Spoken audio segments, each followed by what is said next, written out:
Masechet Ta'anit d'Afraf Aleph. On va commencer par à peu près les 10 dernières lignes de Kaf Amud Bet. Amarle Rava le Rafram bar Papa. Rava a dit à Rafram bar Papa, Limalan mar mehane mile ma'aliyata de ava avid Rav Huna. Raconte-moi s'il te plaît des choses, des comportements positifs de Rav Huna. Rav Huna était célèbre pour être quelqu'un d'extrêmement généreux, altruiste, qui faisait beaucoup de choses positives en faveur de la société. Alors il lui a dit, peux-tu me raconter quels étaient ses comportements? Je répète, Amarle Rava. Rava a demandé à Rafram bar Papa, Limalan mar, toi mon maître, raconte-moi, dis-moi, mehane mile ma'aliyata, de ces choses positives, des comportements positifs, des hava avid Rav Huna, que faisait Rav Huna. Amarle, alors Rafram va dire à Rava, Beyankute lo dachirna, besivute dachirna. Je ne me souviens pas de ce qu'il faisait quand il était jeune, mais je me souviens de ce qu'il faisait quand il était plus âgé. Quoi? Des chol yoma de eva, chaque jour nuageux, c'est-à-dire chaque jour où on sentait qu'un orage allait éclater, qu'il y allait y avoir une tempête de vent, et que ce vent risquait de faire tomber les murs branlants. Alors qu'est-ce qu'il faisait, Rav Huna, pour que personne ne soit en danger à cause des murs qui pouvaient s'écrouler sur les gens par le vent? Il allait faire une exploration des ruelles de la ville pour examiner tous les murs fissurés, les murs branlants, pour pas qu'il y ait Hasve Shalom d'éboulement et qu'il y ait des catastrophes. Vous avez entendu ce qui s'est passé en Floride? Il y a eu, malheureusement, un bâtiment où il y avait beaucoup de Lubavitch, beaucoup de Chabad qui habitaient là-bas. Et cet immeuble était tellement vétuste, tellement ancien et vieux, n'avait pas été reconsolidé, qu'avec le temps, il y a eu un éboulement. Et malheureusement, plus d'une centaine de personnes ont été prisonnières et ils n'ont presque pas réussi à sauver quiconque. C'était une catastrophe. Ils ont passé des jours et des jours et des jours à chercher sous les gravats, sous les décombres des survivants. Malheureusement, il y a eu énormément de victimes. C'est dire la gravité de laisser des murs branlants. Il faut balayer, raser. Il faut raser tout ce qui est ancien, qui constitue un danger pour la société. Il faut raser et reconstruire. C'était ça, le comportement positif de Rav Huna. C'est que même dans sa vieillesse, au moment où il ne pouvait même pas marcher lui-même, on le transportait sur pas un brancard, mais un genre de fauteuil en or, un genre de carrosse en or. Vous mafkinle beguarka de dahava, on le faisait sortir dans un genre de dénuptial en or, comme c'est quelqu'un d'extrêmement important. Ve sayirle le kulemata, il explorait toute la ville. Ve chol ashita de avat re'iata ava satarla, et tout mur qui était branlant, il le rasait. Et après ça, les gens qui étaient propriétaires de ces constructions, ils disaient comme ça, si vous êtes des gens riches, vous allez reconstruire ce que moi je vous ai détruit. Ifchar Lemara, si le propriétaire de ce mur avait la possibilité et la capacité financière à reconstruire, Banela, alors il reconstruisait. Ve'ilo Efchar, Banela Ihu Medide. Et si l'homme n'était pas riche, alors c'est Rav Huna qui payait de sa poche la reconstruction du mur qu'il avait fait détruire. Bien que cet homme propriétaire, ce propriétaire, c'était à lui de détruire. C'est à lui qu'incombe le devoir d'éviter les dangers. Donc c'est à lui de détruire et à lui de reconstruire. Or Rav Huna, non seulement qu'il faisait la mitzvah, il faisait cette mitzvah à la place du propriétaire de détruire, mais en plus de cela, c'est que si le propriétaire n'avait pas les moyens financiers pour reconstruire, c'est lui qui allait lui payer la reconstruction. Voyez-vous un petit peu la grandeur de Rav Huna? Encore un comportement extrêmement positif de Rav Huna, mais qui est choquant. Vous allez voir. Chol Pania Demarle Shabta, toute veille de Shabbat, c'est-à-dire le vendredi après-midi, Hava Meshader Shlucha Lishuka, il envoyait un émissaire, un délégué au chouk, au marché, Vechol Yarka de Abapaishleu le Ginae, et tous les légumes qui restaient chez les vendeurs, les commerçants. C'était qui les commerçants? C'était les Ginae. C'est-à-dire quoi Ginae? Ça vient du mot gan, ceux qui avaient des potagers, qui cultivaient des légumes. Ces vendeurs de légumes, à la fin de la journée, le vendredi, il leur restait des légumes. Qu'est-ce que faisait Rav Huna? Il les achetait. Pas lui-même, il envoyait quelqu'un, pour pas qu'on sache que c'est lui, et il achetait tout ce qui restait comme légumes. Et qu'est-ce qu'il faisait avec? Figurez-vous, ne soyez pas choqués, Zavinle veshadile le nahara. Il les achetait, il les jetait dans le fleuve. La Gemara dit, mais pourquoi il a fait ça? Pourquoi il a fait ça? Il a fait ça pourquoi? Parce qu'il a dit, si les vendeurs, les jardiniers, les Guinaé, ce sont des jardiniers.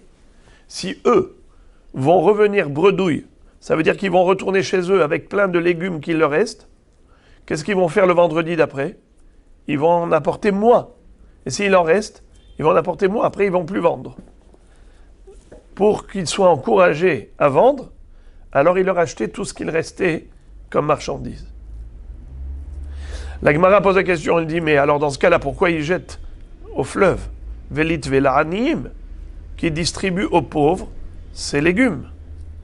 La Gemara dit, Zimnin de samchada tayu velo atou le mizban.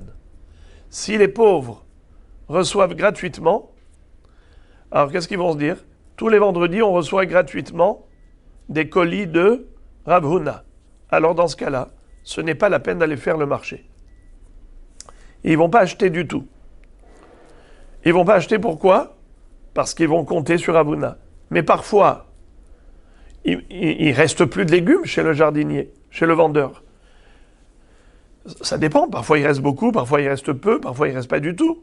Alors imagine-toi que le Hani, qui s'habitue tous les vendredis à recevoir un colis régulièrement de Rav Huna, alors il va se dire, c'est même pas la peine que j'aille acheter. Même pas la peine que j'aille au marché. Et qu'est-ce qui va se passer le vendredi où il ne reste rien chez les commerçants? Eh bien, il va se retrouver bloqué pour Shabbat. C'est la raison pour laquelle il ne distribuait pas ça au Hanim le vendredi. Alors la Gemara dit, Velishdeye la Behema. Pourquoi jeter au fleuve? Autant donner ça à des animaux, au moins que les animaux les mangent, plutôt que de faire baltashrit. Kassavar ma'achal adam en ma'achilim la Behema. Parce qu'ils pensent que Behemet, c'est un bisayon pour l'aliment, que de donner à manger à un animal ce qui est apte à l'homme. Comme ça dit Rashi. En ma'achilim otam la Behema mishum bizuy ochalin. Parce que c'est un mépris pour l'aliment. Ou mehze keboet batova shishpia akadosh baruch hu ba'olam. Et il donne l'impression de rejeter, de refouler avec arrogance ce que Akadosh Baruch Hu lui donne comme cadeau. Akadosh Baruch Hu t'a donné à manger, toi qu'est-ce que tu fais? Tu donnes aux bêtes. Inami, deuxième explication que donne ici Rashi, Mishum de Hassat Oral Mamonam Shel Israël. וזרק לנהר והולכים למקום אחר, ומוצאים אותם בני אדם ואוכלים אותם, car שמעתי. Il dit, un pérouge que j'ai entendu, c'est que quand il jetait dans le fleuve, alors ça flottait sur l'eau et le fleuve l'emportait d'un endroit à l'autre. Donc c'est pas que c'était complètement jeté, c'était récupéré mais au lointain. Pourquoi il faisait ça? Pourquoi ne pas distribuer aux gens ici? Comme on a dit, pour ne pas que les gens, voilà exactement, pour pas qu'ils comptent là-dessus, qu'ils s'habituent de recevoir, qu'ils s'habituent à recevoir tous les vendredis, puis après à la fin ils vont pas acheter.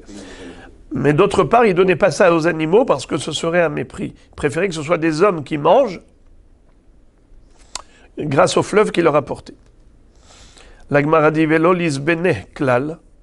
Alors dans ce cas-là, s'il n'avait pas l'intention de s'en servir, pourquoi est-ce qu'il l'a acheté? Eh bien, qu'il ne l'achète pas du tout, qu'il laisse ça sur l'étalage. Pourquoi il se donnait cette peine de dépenser de l'argent pour acheter tout ce qui reste? Réponse, Nimtseta marchilan le'atid lavo. Alors dans ce cas-là, le Shabbat suivant, le vendredi suivant, ils vont plus apporter des légumes pour vendre. Parce qu'ils vont dire, attends, nous on perd de l'argent. On s'est fatigué pour cueillir, pour transporter, pour apporter, pour vendre. On a passé la journée derrière les comptoirs. Regarde tout ce qui nous reste comme légumes. Eh bien, laisse tomber. On ne fera plus le marché ici. On ne va plus vendre. Pour ne pas que les commerçants ne soient dissuadés, alors il leur achetait tout ce qui restait. Encore un troisième comportement positif de Ravuna. Qui avalait milta de asuta, milta de asvata, havama le kuza mine, vetalele beseifa de beta, ve'amar, kol de ba'elite velishkol. Qu'est-ce que ça veut dire?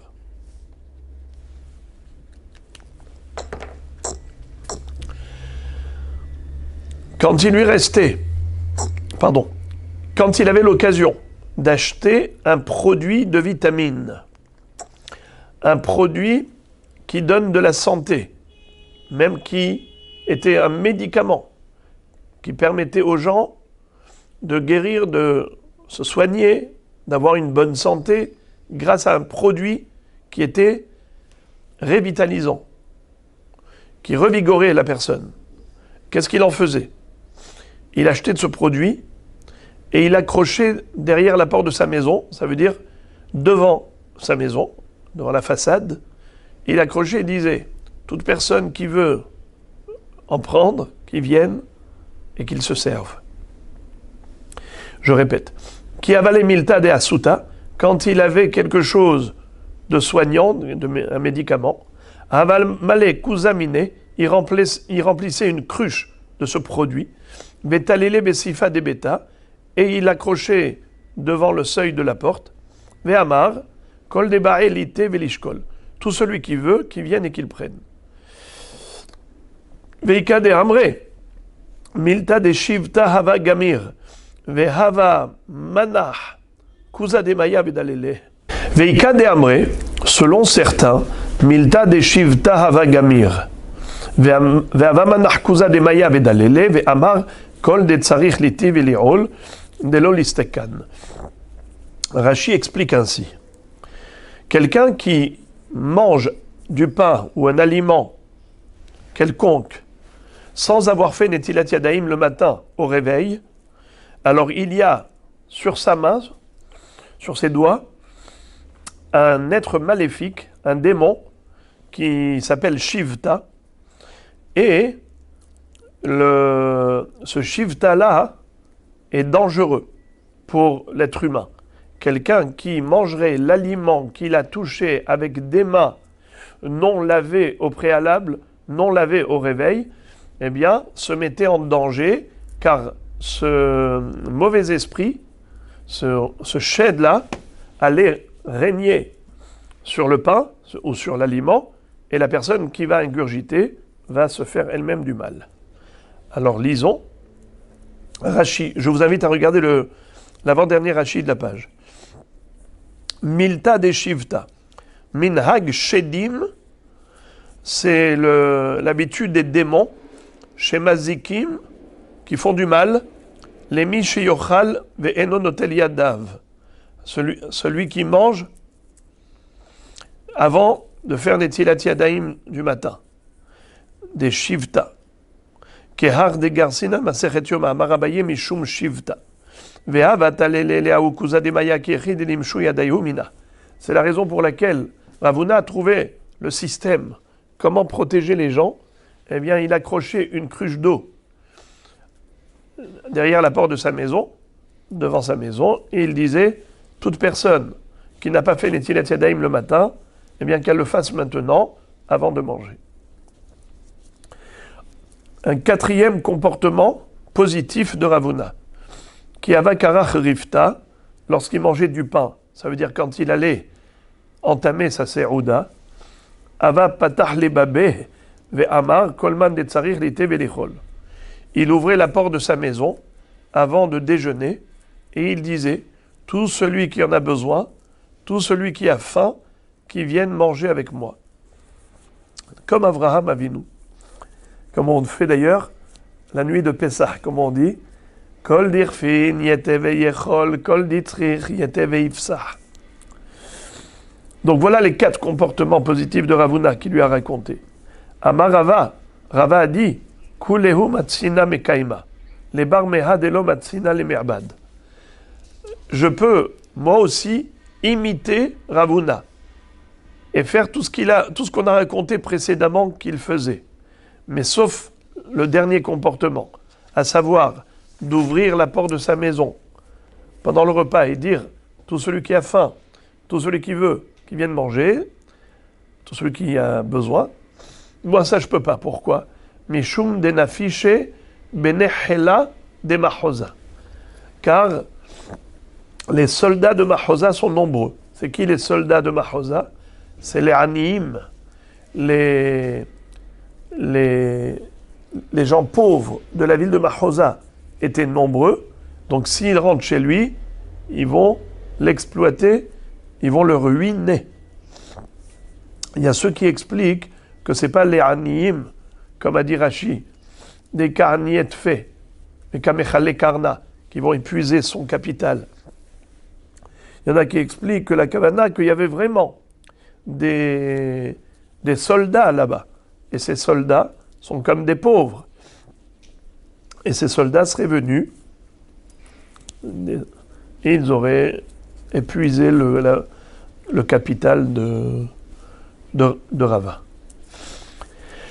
Puisque précédemment, vous vous en souvenez, on avait étudié un inyan de Mapolette. Vous savez qu'est-ce que c'est que Mapolette?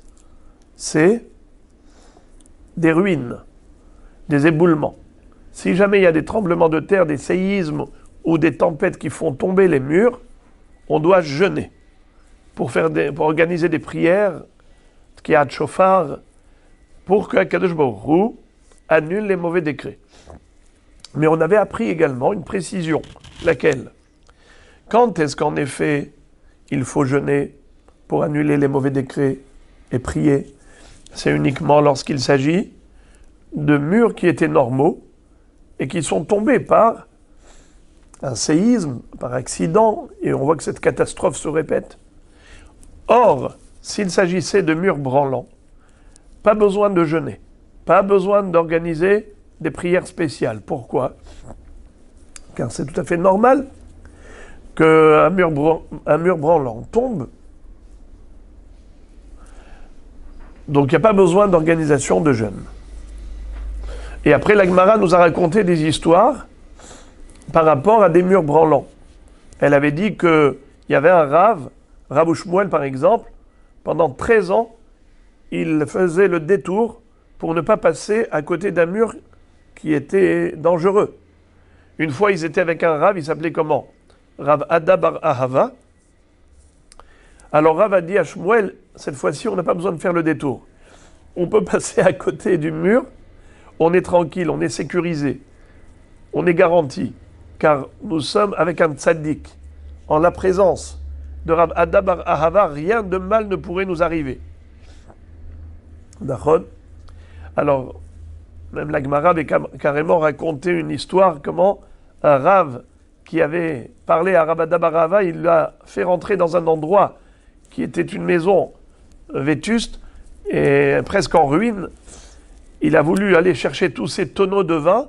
Il a dit, je sais que tant que ce tzaddik est avec moi, la maison ne va pas tomber. Une fois qu'il a fait sortir le dernier fût de vin, la maison s'est écroulée.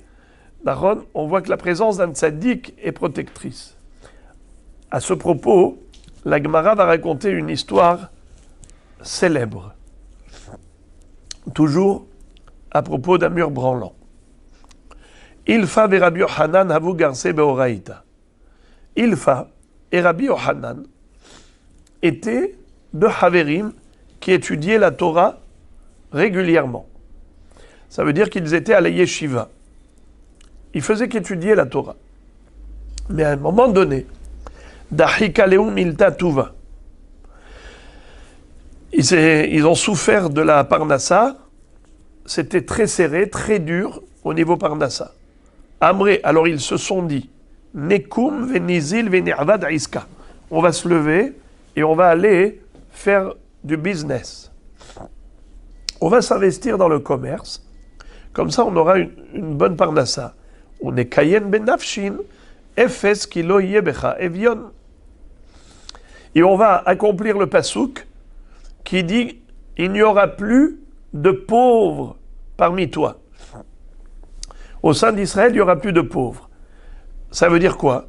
Qu'un homme doit faire le nécessaire pour ne pas être pauvre. Azlou, ils sont partis, ils ont quitté la yeshiva. Utve tute gudar e'ira. Havu kakache rifta.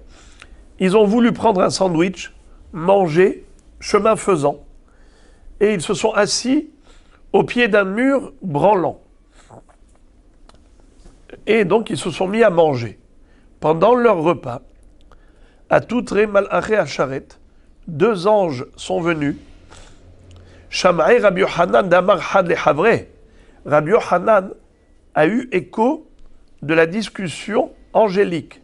Il a entendu un malach dire à l'autre, Nishde alayhu haïgouda beniktelinhu. On va pousser ce mur sur eux et on va les tuer. Shemanihin haye olamaba ve'oskin ve'haye sha'a. Ils abandonnent la vie éternelle, c'est-à-dire l'étude de la Torah, pour s'investir dans la matérialité, la vie éphémère, pour la parnassa, juste pour manger dans ce monde. Au lieu de penser à la nourriture spirituelle de leur âme pour l'éternité, ils pensent à la nourriture matérielle de leur corps.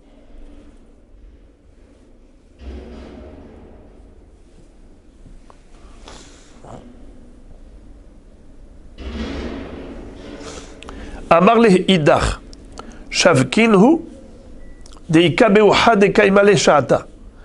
Laisse tomber. Laisse-les vivre. Pourquoi? Parce qu'il y en a un des deux qui, aujourd'hui, c'est son heure. Qu'est-ce que ça veut dire quoi, c'est son heure?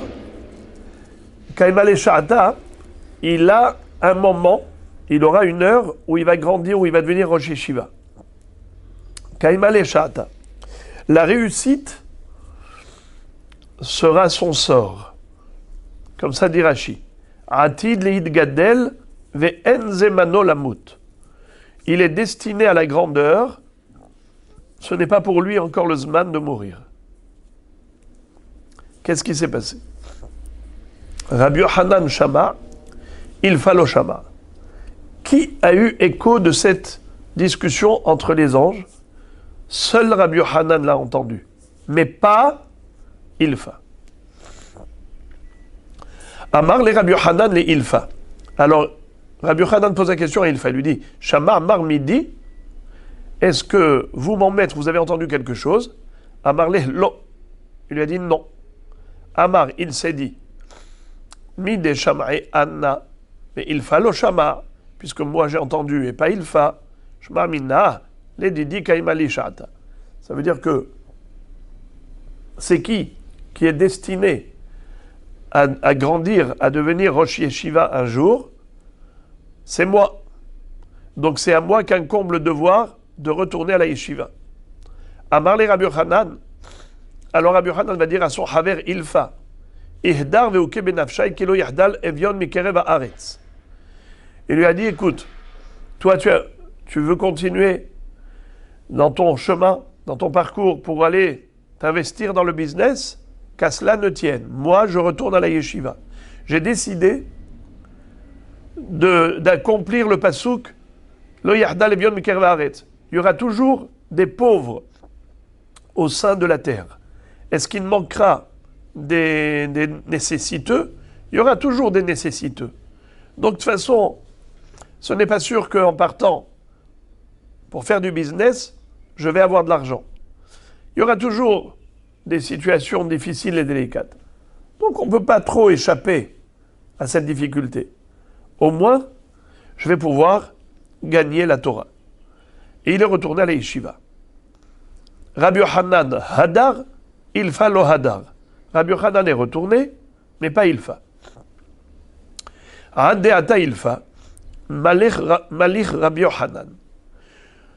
Jusqu'à ce que ilfa revienne, c'est-à-dire après des années qui se sont écoulées. Ilfa, lui, il est parti au business. Rabbi Yochanan est retourné à la yeshiva. Et Rabbi Yochanan, on a fait de lui un melech, un roi. Qu'est-ce que ça veut dire? Qu'il a régné. Rashi explique. Minuhu Rosh Yeshiva Alehem. Ils l'ont nommé Rosh Yeshiva. Minhag hu. Misheu Rosh Yeshiva, yu megadlim oto, mishelahen, ma'ashirim oto, kede amrina legabe Kohen Gadol, besifra obioma, ve'a Kohen Gadol mehav, gadeluhu, mishelehav. C'est-à-dire, ils avaient l'habitude d'enrichir le Rosh Yeshiva. Ils avaient l'habitude d'enrichir le Kohen Gadol. Pourquoi le Kohen Gadol s'appelle Kohen Hagadol Me'ehav? Un Kohen Hagadol Me'ehav, Gadelehu Mishelehav. Sa gadlout, sa richesse, elle provient de ses frères. Pour le rendre riche, tout le monde allait apporter sa contribution. La même chose, Rabbi Yochanan, c'était comme un melech. Quand il a été nommé Rosh Yeshiva, on lui a apporté de l'argent pour l'enrichir. Ok, qu'est-ce qui s'est passé après? Jusqu'à ce que Ilfa soit revenu des années plus tard, il a trouvé que Rabbi Yochanan, son ex-camarade, était devenu Rosh Yeshiva et riche. Amroulo, Iativ Mar Vegaris, Lo Hava Malich Mar, c'est-à-dire, sache que toi, tu étais encore plus fort que Rabbi Yochanan. Tu avais un potentiel intellectuel plus important que Rabbi Yochanan. Si toi, tu étais resté à la yeshiva, c'est toi qui serais devenu Rosh Yeshiva. C'est toi qui aurais été aujourd'hui un melech. Dommage que tu sois parti. Il a eu un tel pincement de cœur, Ilfa, parce que, comme s'il avait perdu la Torah pour l'argent, et Rabbi Yochanan a eu la Torah et l'argent. Lui, qu'est-ce qu'il va dire? Moi aussi, c'est pas parce que j'ai été faire du business que j'ai perdu ma Torah.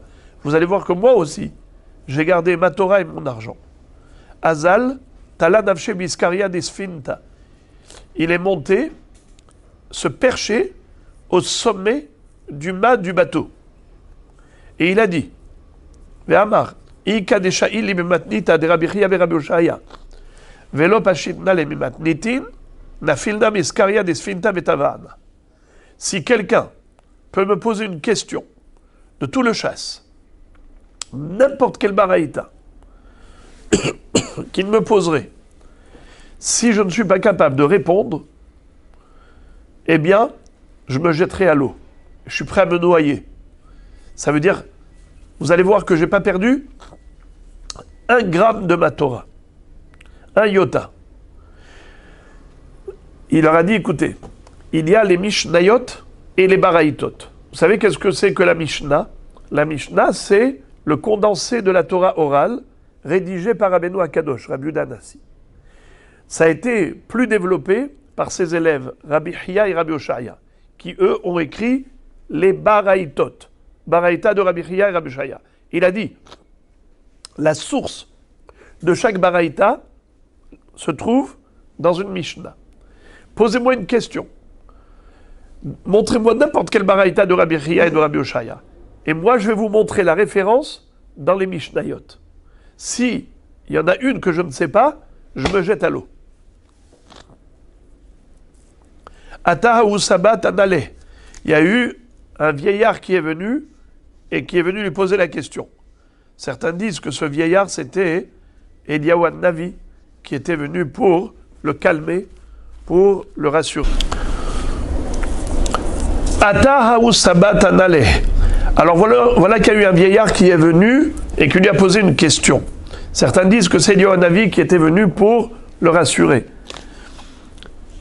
Ha-Omer, Tenu shekel le banaï be-Shabbat, ve'em reuim latet lahem sela, notnim lahem sela. Quel est le din si quelqu'un a fait un testament et il a dit avant de mourir de donner à ses enfants un shekel par Shabbat? C'est quoi Shabbat? Ici Shabbat, c'est pas le Shabbat même, c'est la semaine. Toute la semaine s'appelle Shabbat. Comme on dit, Ayom yom echad be-Shabbat kodesh. Hashir shayu alvim omrim al adukhan. Hayom yom sheni be-Shabbat kodesh. Shabbat, c'est une semaine. Alors lui, qu'est-ce qu'il a dit? Donnez à mes enfants un shekel. En réalité, ces enfants, ils ont besoin d'un sela. Un sela, c'est 2 shkalim. Donc lui, il a dit de donner à ses enfants un shekel, alors que Béhémet, ses enfants, ont besoin du double. Ils ont besoin d'un sela. Ils ne peuvent pas se suffire juste d'un shekel. Ils sont pauvres. Alors le din est que notnim lahem sela. Bien que dans son testament il a dit de donner un shekel, mais il n'a pas dit qu'il faut donner que un shekel. Lui il a cru que ça leur suffisait. Alors pour ça qu'il a dit un shekel. Mais s'il savait qu'ils avaient besoin d'un sela, du double, eh bien il aurait été d'accord pour le double. Alors pourquoi dans ce cas-là il a dit donner un shekel? Vous savez pourquoi? Pour les stimuler à travailler, pour qu'ils aillent travailler pour gagner de l'argent. Car si il leur donne tout d'emblée avec son héritage, en disant donnez-leur tout ce qu'ils ont besoin, tout ce qu'ils ont besoin. Après ça, les enfants, qu'est-ce qu'ils vont faire? Ils vont s'habituer à être des fainéants. Au lieu d'aller travailler, ils vont dire c'est bon, il y a l'héritage de papa.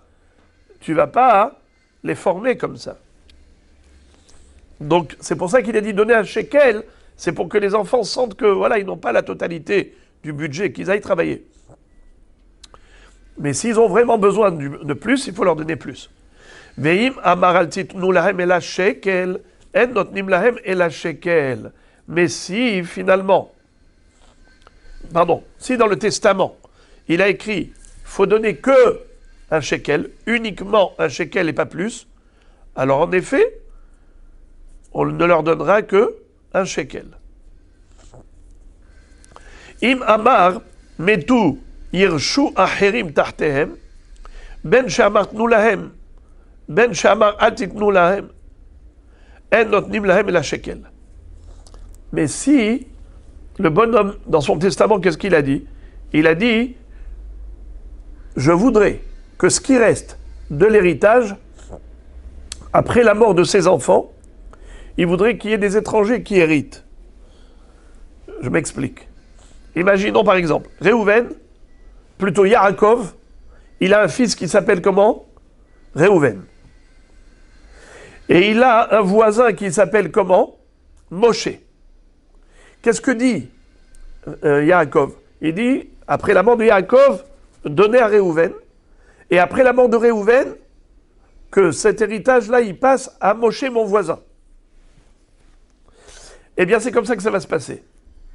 Ce qui va rester après la mort de son fils Réhouven ne va pas passer chez les petits-enfants, ça va aller chez l'étranger, chez le voisin. Car c'était ça le testament. Alors maintenant, on nous dit comme ça. Si quelqu'un a fait un testament en disant que Yirshu Aherim, que des étrangers héritent de ce qui va rester du patrimoine héréditaire, de ce qui va rester chez le fils, il veut que ça passe à l'étranger, eh bien dans ce cas-là, qu'ils disent Tenulo shekel ou qu'ils disent Altitnulo ela shekel, on ne donnera qu'un shekel. C'est-à-dire que dans ce cas-là, même si les enfants ont besoin de plus qu'un shekel, ils ont besoin d'un sela, ils ont besoin du double par semaine, on ne pourra pas leur donner.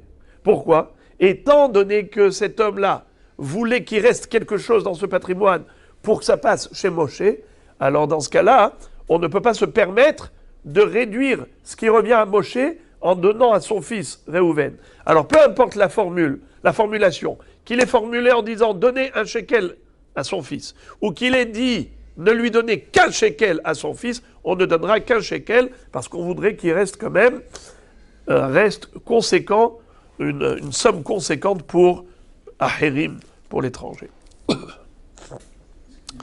Alors ça c'est une baraïta.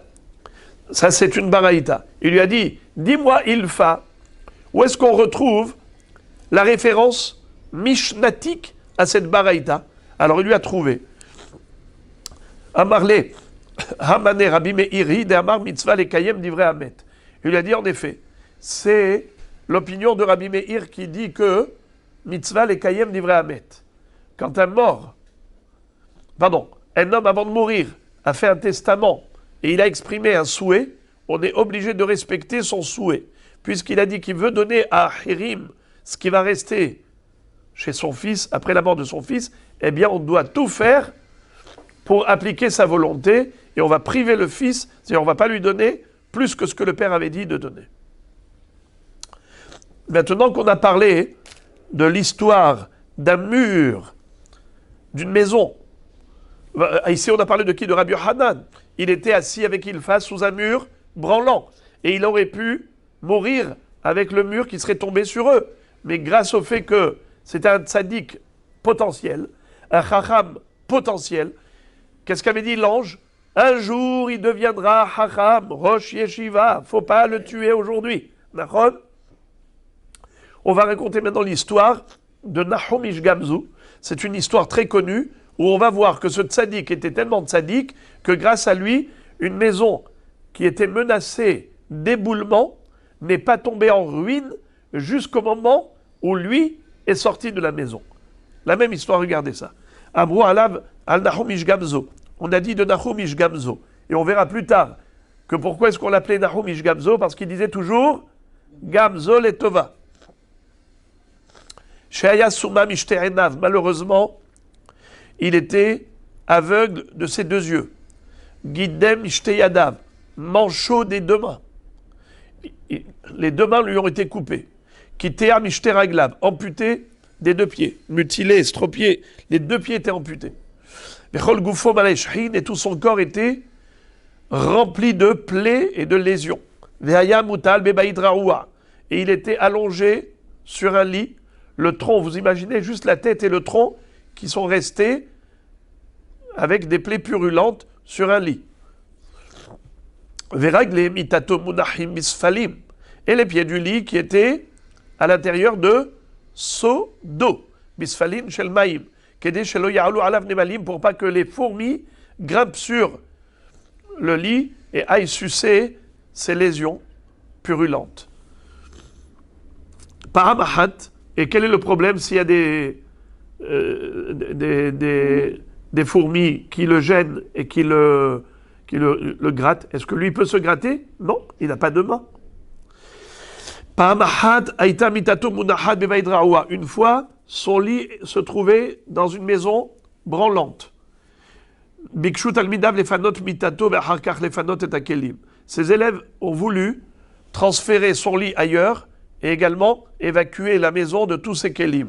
Amar Lahem, il leur a dit, Banaï, mes enfants, panouet akelim, hakar panouet mitati. D'abord, évacuez la pièce, faites sortir tous les kelim dehors, et après, moi, vous me faites sortir en dernier. Chez Muftah Lachem, Kolzman, Shani, Babaït, Baït, Nofel. Car vous pouvez être tranquille, tant que je suis dans la maison ne tombera pas. Pinouet akelim, hakar pinouet mitato, c'est ce qu'ils ont fait, ils ont évacué tous les kelim, et ensuite, son lit, Nafal Abaït. À ce moment-là, la maison s'est écroulée. Amroulo Talmidav. Ses élèves lui ont dit, Rabbi,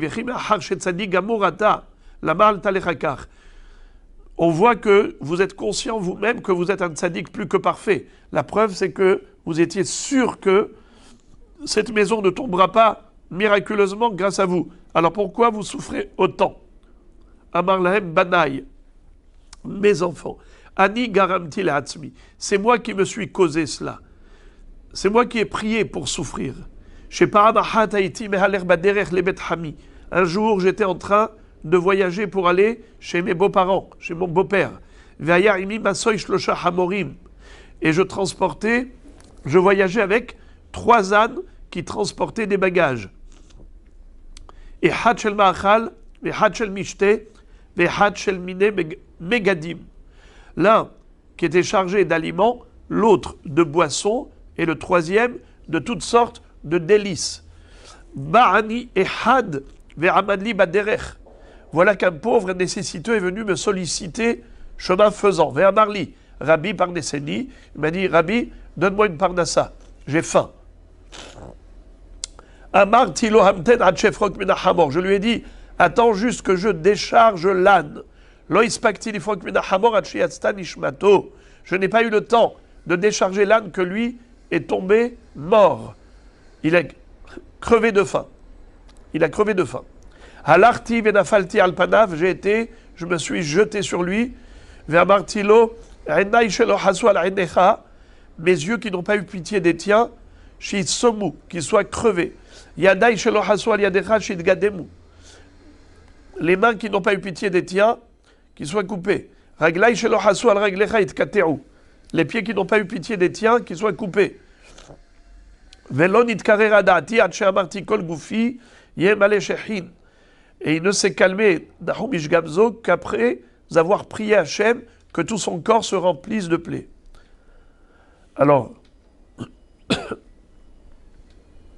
Amroulo, ses élèves lui ont dit, oh ilanu sherainu chabekar, malheur à nous qu'on est témoin d'un tel scénario, de te voir dans cette situation, une telle souffrance.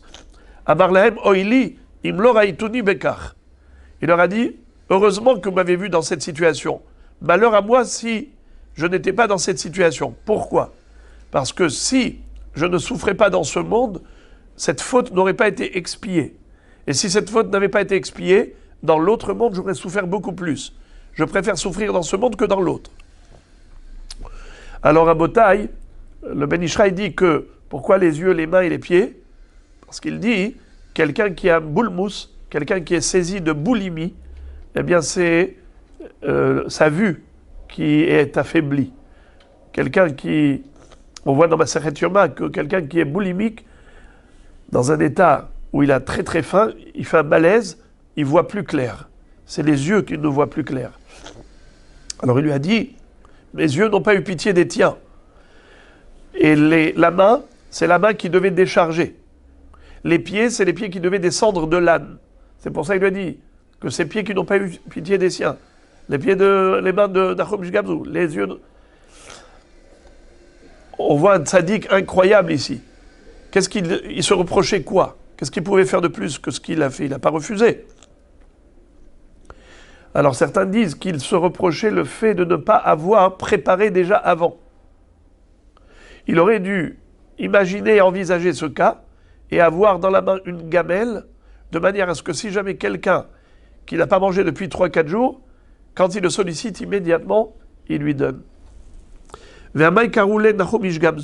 Pourquoi il portait ce nom? Car quoi qu'il lui arrivait, toujours il disait Gamzo Letova.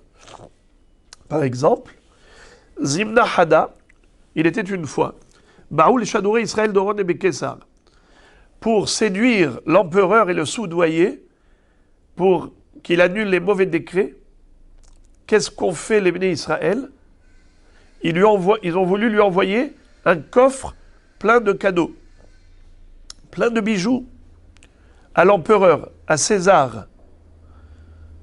Le problème, c'est que depuis Eretz Israël jusqu'à César, à Rome, c'est beaucoup de voyages et de trajets, c'est très long. Qui est-ce qui peut transporter un tel trésor sans se faire pirater, sans se faire agresser? Il y a tellement de dangers à l'époque.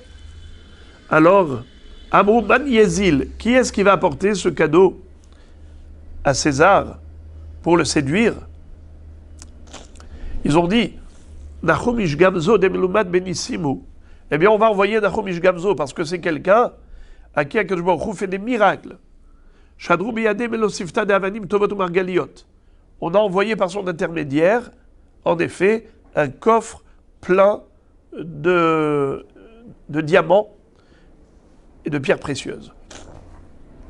Hazal, il est parti. Bat Beaoud dira, il a passé la nuit dans une auberge. Belelia, Kamuhanach Diorae, Veshaklinu les sifte. Umalunuhu Afra. Qu'est-ce qu'ont fait les aubergistes? Ils sont rentrés dans sa chambre parce qu'ils ont compris qu'il transportait un coffre-fort plein de trésors. Ils ont dit on va le voler. Mais comment? Cachés sous le voile de la nuit, ils se sont introduits à l'intérieur de la chambre pendant le sommeil de Nahum Ishgamzu. Ils ont tiré le coffre de sous son lit, ils l'ont tiré à l'extérieur, ils l'ont vidé de son contenu. Pour pas qu'ils se rendent compte, ils l'ont rempli de pierres et de sable qu'ils ont creusé de chez eux dans leur jardin. Qu'est-ce qui s'est passé? Kimata hatam, charinu les sifta, chazanu demalu afra. Il est arrivé à Rome, il apporte à César ce coffre. Dès qu'on l'a ouvert, on a trouvé plein de terre. Alors, dans sa colère et sa furie, colère noire de César, il a décidé de tuer tous les Juifs, les exterminer. Les Juifs veulent se payer ma tête, ils veulent se moquer de moi. Amarlé, alors il y a eu, pardon, excusez-moi. Amar Gamzu Letova. Nahum Gamzu a dit, Gamzu Letova, même ça c'est pour le bien. Ata Eliyahu idmele kehad minayhu. Eliyahu Navi est venu et s'est déguisé et s'est présenté comme un ministre de la cour royale. Et il s'adresse à l'empereur, à Marley. Dilmaha Afra me Afra de Abraham avouanu. Peut-être que cette terre-là, c'est de la terre et du sable de Abraham, leur père, leur patriarche, leur saint patriarche Abraham. Il a dit, c'est quoi ça? Il a dit, quoi, vous ne connaissez pas l'histoire? Dès qui avachade Afra, vous savez fait. Guilé, à vous guirez. Comment Abraham Avinu a gagné la guerre contre les 4 armées? Il a pris du sable et de la paille, il a jeté sur les 4 armées, et chaque grain de sable s'est transformé en flèche, en lance. Alors voilà pourquoi vous croyez que les Juifs se sont moqués de vous. Comme il est écrit dans Pasuk d'Irtiv, Iten ka'afak harbo kekashlidav kashto. Alors il a dit, bon, c'est la première fois que j'entends parler de ça, on va essayer, on va tenter l'expérience. Havia hadam edi nata de lomatsuni mirbesha. En effet, il y avait un pays qu'il n'arrivait pas à soumettre. L'empereur romain était en guerre avec un pays qu'il n'arrivait pas à gagner, à vaincre. Badkoumine Hukvashua. Il a envoyé au front de guerre le coffre, et là-bas, le chef d'état-major a essayé, et ça s'est avéré vrai. En effet, chaque grain de poussière s'est transformé en flèche, et c'est comme ça qu'il a immédiatement remporté une victoire écrasante sur ses ennemis. Il était tellement heureux et fier, l'empereur, qu'il a dit « Ça, c'est le plus beau cadeau que les Juifs auraient pu m'offrir. » Qu'est-ce qu'il a fait pour récompenser d'abord Nahum Ishgamzu, avant de récompenser les Juifs et d'avoir la sympathie pour eux?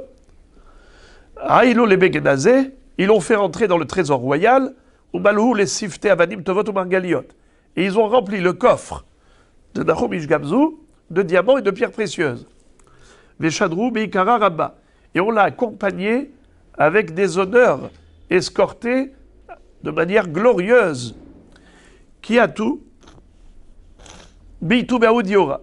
Lorsque Nahum Ishgamzu et ses accompagnateurs ont été passés la nuit dans l'auberge où il s'était fait voler la première fois, alors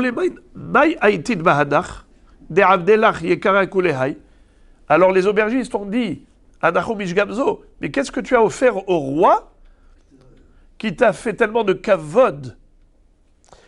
Alors, Amar Léhu,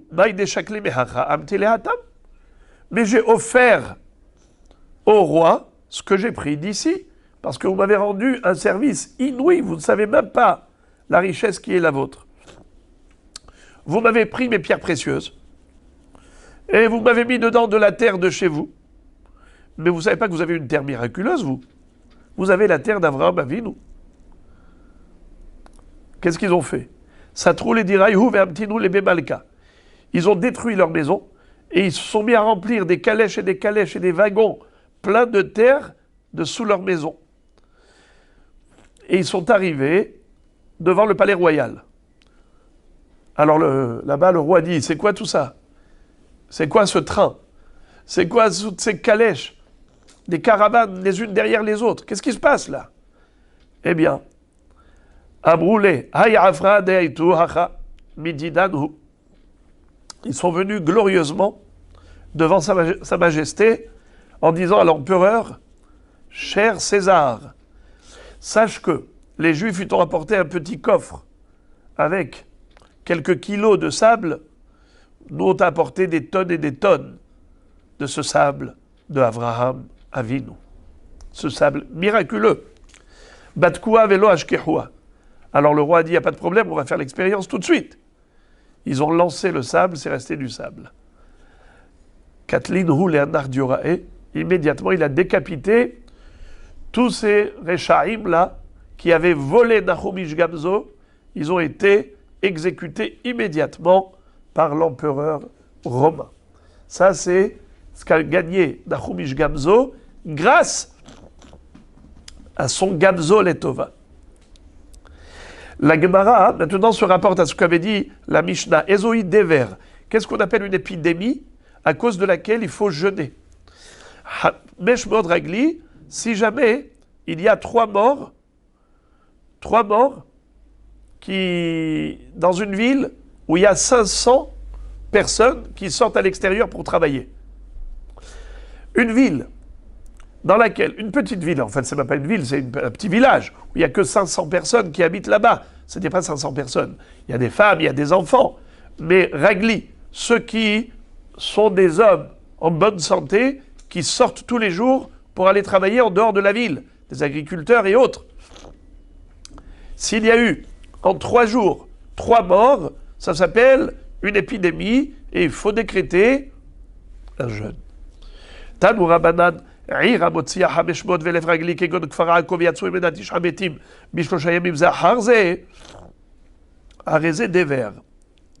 C'est-à-dire, s'il y a une ville où il y a 1500 hommes, 3 fois 500, et on a 9 morts en 3 jours, c'est-à-dire que chaque jour il y a eu 3 morts par l'épidémie, ça veut dire que c'est un virus mortel qui menace de tuer beaucoup plus. De ce fait, c'est une situation dramatique et il faut immédiatement réagir en organisant des jeûnes et des jeûnes sévères pour organiser des prières et apaiser la colère divine pour arrêter et interrompre ce virus qui est mortel. Beyom Ehad, O Berba Yamim Enzedever. Si par contre, il y a eu 9 morts en un jour, ou 9 morts en 4 jours, dans ce cas-là, ce n'est pas du déver pour lequel il faut jeûner. Il faut qu'il y ait une symétrie. 9 morts en 3 jours, 3 morts chaque jour. Mais si ça ne respecte pas ce rythme, par exemple, ça s'est fait en 4 jours, ou bien ça s'est fait en un jour, eh bien, il n'y aura pas de jeûne organisé. Et si c'est un petit village qui ne comprend que 500 hommes qui vont travailler, Kegon Kfar Amiko, comme le village, vous connaissez le village Amiko? Vous connaissez pas? Moi non plus. En tout cas, il y avait comme ça un village qui s'appelait Amiko. Là-bas, il y avait très peu de gens qui habitaient, à peine 500 hommes qui travaillaient. Veyatzou mimena shlosha metim bishlosha yamim ze acharze areze dever. Si, chazé shalom, il y a 3 morts parce que chaque jour il y a un mort en 3 jours suivis, consécutifs, dans ce cas-là, ça s'appelle des vers. Si c'est Beyom Echad ou Be'arba Yamim, c'est des vers. Mais s'il y a eu 3 morts en un jour, ou 3 morts en 4 jours, alors ça ne s'appelle pas des vers, car il n'y a pas de rythme précis de 1 par jour. Rabotaï, vous êtes très étonnés. Vous êtes très étonnés parce que si déjà 3 morts en 3 jours, tu dis que c'est des vers, c'est une épidémie et il faut jeûner, alors à plus forte raison, 3 morts en un jour. Alors on va voir après. La Gemara raconte une histoire d'une ville qui s'appelait Drokaret. C'était une ville où il y avait 500 ouvriers. Et il y a eu 3 morts en un jour. Gazar Rav Nachman bar Rav Chizda ta'anita. Rav Nachman bar Rav Chizda, il a décrété un ta'anit. Amar Rav Nachman bar Yitzchak Keman, que Rabbi Meir d'Amar, Rihek negihotav hayam, kirem negihotav lachol sheken. Il a dit, comment ça se fait que tu as décrété un jeûne? Mais, sur qui tu t'appuies pour dire ça? Normalement, on a vu dans la Mishnah que il faut 3 morts en 3 jours. Or ici, c'était quoi? 3 morts en un jour.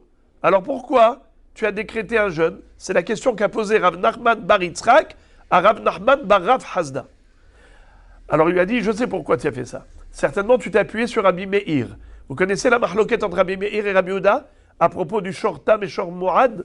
La Torah nous dit que si jamais quelqu'un avait un taureau qui a encorné, il doit payer pour la première fois, deuxième encornement et troisième encornement, il doit payer que la moitié du nezek.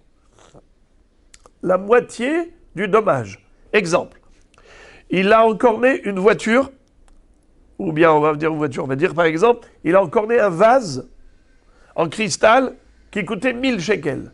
Combien il faut payer? 500 shekels. Hatsi nezek. Pourquoi c'est comme ça?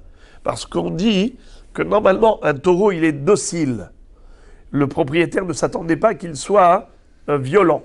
Et donc, comme il ne s'y attendait pas, on ne veut pas le tenir totalement responsable par rapport à quelque chose qui était imprévisible. Alors la première fois, on dit, bon, c'est imprévisible. Deuxième fois encore. Troisième fois encore. Mais après 3 fois, ça y est. Tu sais que ton taureau, c'est un taureau en corner. C'est un shor mourad. C'est plus un shor tam. Tam, c'est au début, quand il est docile. Mais après, il est devenu shor mourad. Alors là, on ne peut plus te trouver des circonstances atténuantes. Là, tu vas payer Nezek Shalem, le prix du dommage entièrement. Alors, on dit comme ça. Un shor tam, dans la Torah, il est écrit Ve'im shor nagahu mitemol shilshom. Si c'est un taureau en corner, parce qu'il a encorné aujourd'hui, hier et avant-hier. La Torah parle de 3 jours consécutifs. Rabbi Yehuda dit, c'est seulement s'il a encorné dans cet ordre, une fois premier jour, une fois le lendemain et une fois le surlendemain. Mais si il a espacé, ou au contraire il a rapproché, par exemple il a encorné 3 fois le même jour, eh bien il ne deviendra pas mourad. Il a encore le statut de shortam. Rabbi Meir il dit quoi? Mais c'est kalvachomer, c'est un raisonnement d'a fortiori. Si déjà rihek negihotav Hayav, Kirev Negihotav Lochol Sheken, si déjà, une fois, chaque jour, en 3 jours, il est considéré mourad et il paye tarif plein, alors, à plus forte raison, s'il est tellement sauvage qu'il a encorné 3 fois le même jour. Donc c'est sûr que c'est un super sauvage, c'est un taureau en corner, c'est sûr que tu dois payer tarif plein pour la prochaine fois. Il faut respecter le rythme du temps. Pour Rabbi Meir, au contraire, si déjà, dans un espace-temps de 3 jours, il est en corner, à plus forte raison, si c'est en un seul jour, alors la même chose. À propos du ta'anit, par rapport à une épidémie, qu'appelle-t-on épidémie? La Mishnah nous a dit s'il y a un mort par jour pendant 3 jours d'affilée dans une ville de 500 ouvriers. Quel est le din s'il y a eu 3 morts le même jour? Qu'est-ce qu'avait dit la Mishnah? Il n'y a pas de jeûne à organiser. Ce n'est pas une épidémie. C'est comme Rabbi Yehuda. Mais d'après Rabbi Meir qui a dit que, à plus forte raison, si c'est le même jour, alors là aussi, À plus forte raison, si c'est le même jour qu'il faut jeûner. Alors la Gemara, elle dit, ces deux rabbanim, il y en a un qui s'appelait Rav Nachman bar Rav Hasda, avec le mot Rav Hasda, et l'autre qui s'appelait Rav Nachman bar Yitzhak, sans le nom de Rav. Vous allez voir quelque chose d'incroyable. Ils ont eu des débats entre eux. Amar le Rav Nachman bar Rav Hasda et Rav Nachman bar Yitzhak. Likumar l'ité les gaban. Il lui a dit, dis-moi, tu veux pas quitter ta ville et venir habiter chez nous? Chez nous, c'est une ville de bourgeois. Chez nous, c'est une ville de gdolim, de tzadikim. C'est la high society, c'est la haute classe. Et toi, tu viens, toi, tu habites parmi des gens ordinaires. Viens habiter, déménage. Viens habiter chez nous. Il lui a dit, à Marley, non, je ne vais pas déménager. Tanina Rabbi Yossi Omer l'homme komo shel adam echabdo et l'adam echabed et mekomo. Il lui a dit, ce n'est pas l'endroit qui fait honneur à l'homme, c'est l'homme qui fait l'honneur du lieu dans lequel il habite. Chez Kenmatsinu Be'ar Sinaï, comme on retrouve à propos du mont Sinaï, chez Kolzman Shashrina Shruya Alav, Amra Torah Gamatson Vabakar Aliro El Mulaharaou. Tant que la Shekhinah se trouvait sur le mont Sinaï, alors il est écrit que personne n'avait le droit d'accéder au mont Sinaï, que ce soit un homme, que ce soit une bête. Nistalka Shekhinah Menu Amra Torah Bimshach Hayovel Hima Ya'alu Bahar. Mais quand la Shekhinah a quitté le mont Sinaï, il est dit que en sonnant le shofar, lorsqu'on entendra le son du shofar comme signe du départ de la Shekhinah, eh bien n'importe qui pourra monter sur la montagne de Sinaï. Sous-entendu, la montagne de Sinaï, elle était considérée comme étant un lieu respectable qui était hors d'accès pour tout un chacun. C'était uniquement quand la Shekhinah était présente. C'est ce qui a fait que le mont Sinaï était un espace honorifique. Mais une fois qu'il n'y a plus la présence glorieuse de la Shekhinah, eh bien ce lieu n'est plus glorieux. Pareil, ou dans